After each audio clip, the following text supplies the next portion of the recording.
Bon après-midi à tous et merci d'être avec nous sur Cofac TV. C'est l'émission Actu Cofac qui vous accompagne depuis le salon Eurexpo de Lyon. Et vous avez sûrement remarqué, si vous êtes des fidèles, parmi les fidèles des émissions que nous tournons depuis hier matin, mais ça j'en suis sûr, vous avez probablement remarqué que l'innovation et la RSE sont au cœur de nos échanges. Et oui, et c'est bien normal puisque c'est aussi le cœur du travail et de l'engagement des entreprises qui sont ici. On va continuer d'en parler tout de suite avec Florence Hoc. Bonjour. Vous êtes directrice générale de Le Borgne qui développe une large gamme d'outillages professionnels de haute qualité pour les artisans du bâtiment, mais aussi pour l'entretien du jardin et du bois. À vos côtés, Fabrice Chabot. Bonjour. Bonjour. Directeur commercial distribution professionnelle de Novalia, spécialiste de l'installation, la maintenance électrique et mécanique d'équipements et infrastructures, la conception et la fabrication de machines et le transfert industriel. Je crois que j'ai tout dit. Quasiment. Florence Hoc, on va commencer à parler avec vous. Avant de parler de RSE, d'innovation d'abord, de quelle manière la R&D se déploie chez Le Borgne ? On a une équipe R&D intégrée dans l'entreprise de 3 personnes qui a pour mission de développer des produits. Et donc, ce qui fait la particularité de Le Borgne depuis toujours, c'est quand même une société qui a presque 200 ans, c'est justement d'être au cœur de l'activité que font nos ouvriers, enfin les ouvriers sur les chantiers, ceux que vous servez au quotidien, que vos adhérents servent au quotidien, en allant les rencontrer et en observant la façon dont ils travaillent pour justement imaginer comment leur rendre davantage de services dans la façon de travailler, d'utiliser les outils de façon plus ergonomique, plus sécuritaire, puisque Le Borgne a récemment développé depuis plusieurs années une gamme complète d'outils à main pour les ouvriers de bâtiment, les compagnons, qui permettent de préserver leur santé et d'éviter des TMS. Donc c'est vraiment par l'observation des mouvements au quotidien de nos compagnons sur les chantiers qu'on peut développer des produits qui leur conviennent bien. Vous êtes venu avec 2 petits exemples. Est-ce que vous pouvez nous les décrire ? Oui, alors la gaffe télescopique, c'est un outil qui permet de déplacer des charges qui sont élinguées sur les chantiers, tout en restant à distance de ces charges qui sont très lourdes et qui peuvent être dangereuses si elles tombent sur vous. Donc le fait de travailler avec cette gaffe télescopique, c'est justement en observant la façon dont les ouvriers travaillaient que cette idée est venue de développer ce produit qui a reçu d'ailleurs un prix de l'innovation sur Expo Protection qui vient de se dérouler il y a quelques mois. Donc ça permet de montrer à quel point le souci de l'utilisateur est au cœur de nos préoccupations. Et le second alors ? Alors le second, c'est encore plus technique. C'est un outil qui permet de lever les plaques, les tampons de télécom et de les soulever sans justement faire d'effort avec un effet de levier que je ne vais pas pouvoir démontrer là, mais nos utilisateurs peuvent trouver toutes ces propositions sur notre site web avec des vidéos de démonstration qui permettent de bien comprendre comment ils fonctionnent. Fabrice Chabot, même question pour vous, la R&D, comment ça se déploie chez vous ? Alors, la recherche et développement chez Novalia est aussi intégrée au niveau de la société en France, au Chambon-Feugerolles. Donc les bureaux d'études, de recherche et développement sont au Chambon-Feugerolles et on a à cœur, tout comme Le Borgne, de développer des outils innovants qui soient en lien avec les besoins de nos utilisateurs. Et constamment, nous concevons nos outils comme le prolongement de la main pour les gens qui font de la maintenance, mais aussi avec nos utilisateurs finaux, avec la marque Mondelin, suivant leurs besoins. Donc nos équipes de recherche et développement vont sur le terrain, écouter les besoins des utilisateurs finaux qui sont dans les différents domaines du second œuvre du bâtiment, notamment le plaquiste, le carreleur, le façadier, le dallagiste. On remonte leurs besoins, on conçoit des prototypes que nous faisons tester par ces utilisateurs finaux. Et une fois testés et validés par l'utilisateur final, en fait, nous mettons les produits sur le marché. Donc, innover, c'est quelque chose de compliqué, surtout dans le domaine de l'outillage à main. Et de coûteux. Et de coûteux, bien évidemment. Mais disons qu'à chaque fois que nous validons un produit, le produit a été déjà validé par le terrain avant sa mise sur le marché. Qu'est-ce que vous nous avez amené de beau ?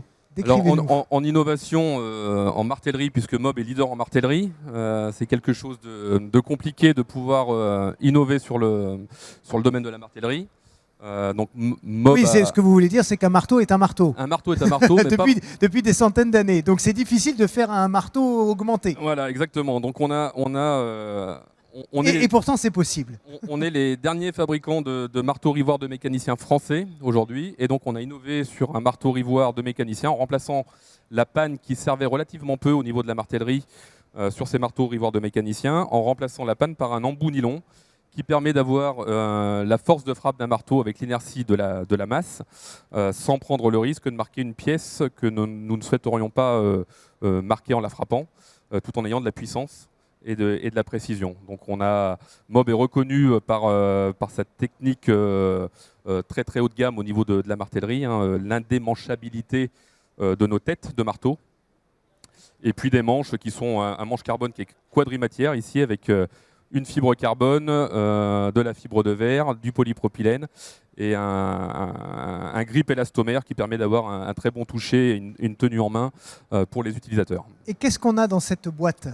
Et donc cette boîte, on parlait de RSE tout à l'heure, et c'est une boîte qui était éco-conçue, un packaging carton, donc recyclabilité au niveau du packaging, et puis des taloches mousse avec un manche réutilisable qui, déjà d'un point de vue économique pour l'acheteur, est beaucoup plus rentable, et qui est aussi très éco-responsable, puisqu'on évite de venir rajouter du plastique sur des produits qui sont des consommables.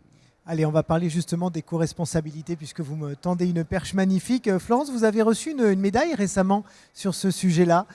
Alors oui, le Born fait de l'éco-conception et de la RSE presque depuis plus de 12 ans, puisque dès 2010, le Born a fait un comité développement durable en interne qui a permis à plusieurs directeurs de services de réfléchir à comment promouvoir la RSE. À l'époque, on ne disait pas RSE, on disait développement durable, mais bon, c'est un peu la même notion qui est derrière, hein. Et c'est une des raisons qui a prévalu au lancement de la gamme NanoVib, hein, qui prévient la pénibilité sur les chantiers. Et donc récemment, on a eu, enfin déjà depuis 2020, hein, une médaille d'or chez EcoVadis, hein, qui est un organisme qui permet justement de noter comment les entreprises répondent à un certain nombre de critères sur l'éthique, la responsabilité économique, mais également sociétale et les achats responsables. Enfin, il y a toute une série de questions. Et comme c'est un organisme tiers, bon, bah voilà, ça garantit malgré tout une certaine indépendance de notation dont on est fier. Donc ça fait déjà 2 ans qu'on est Gold chez EcoVadis, donc on en est très content. Et il y a un plan aussi, un plan 2023-2025. Oui, alors comme la RSE, c'est sans fin.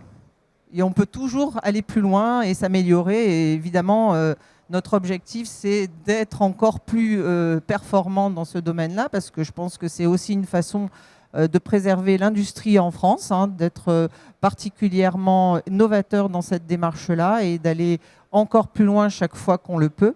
Donc on a mis en place un plan pour les années à venir pour essayer d'être encore plus responsable dans notre façon de raisonner, de travailler et de concevoir nos produits. On a même mis une équipe qui s'est formée à faire de l'éco-conception. Alors on en fait depuis toujours, mais aller chercher des façons encore plus modernes et encore plus mesurées de dire, bah voilà, là j'ai choisi tel matériau parce qu'il est plus responsable et il est plus éco-conçu qu'un autre, bah, ça permet de mettre des mesures sur des notions.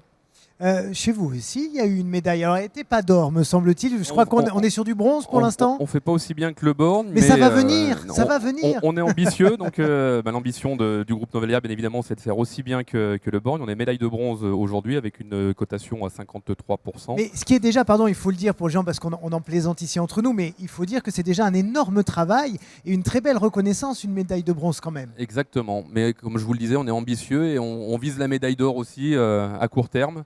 Donc des synergies effectivement de groupe nous permettent aussi d'avoir cette ambition qui se mettra en place, je pense, plus facilement, puisqu'on va s'inspirer, je dirais, de l'expérience de Le Born pour y arriver rapidement.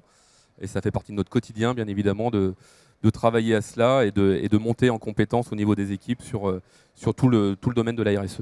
Alors, est-ce que vous avez des grands chantiers comme ça qui arrivent pour 2023-2024 sur ce thème-là? Déjà, les chantiers, on les met en place avec des sourcings de proximité au niveau de nos fournisseurs. 92% aujourd'hui de nos fournisseurs usines sont des fournisseurs français. 98% au niveau de nos fournisseurs usines européennes. Donc on a 98% de fournisseurs au niveau de nos usines qui sont des Européens. Donc on réduit bien évidemment les transports et on vise effectivement la proximité. Et puis derrière, il y a tout un tas de chantiers au niveau des économies d'énergie aussi qui sont lancés. Des logiciels qui vont nous faire des économies au niveau du chauffage et de la lumière. On recycle les copeaux de bois au niveau de notre usine de Mondelin qu'on réintègre directement dans la chaudière biomasse pour se chauffer. Voilà, tout un tas de projets qui vont dans l'air du temps. Ce qu'on dit dans le sens de l'histoire. Exactement. Merci beaucoup à tous les deux d'avoir été sur le plateau d'Actu Cofac. Merci à vous, chers amis, d'avoir suivi cette émission. On se retrouve très vite pour un nouveau programme. Et puis en attendant, vous pouvez aller sur cofac-tv.fr. Cofac TV, c'est la chaîne YouTube et Cofac TV, c'est le groupe Facebook également. Et partager cette émission pour la faire rayonner le plus possible. À tout à l'heure.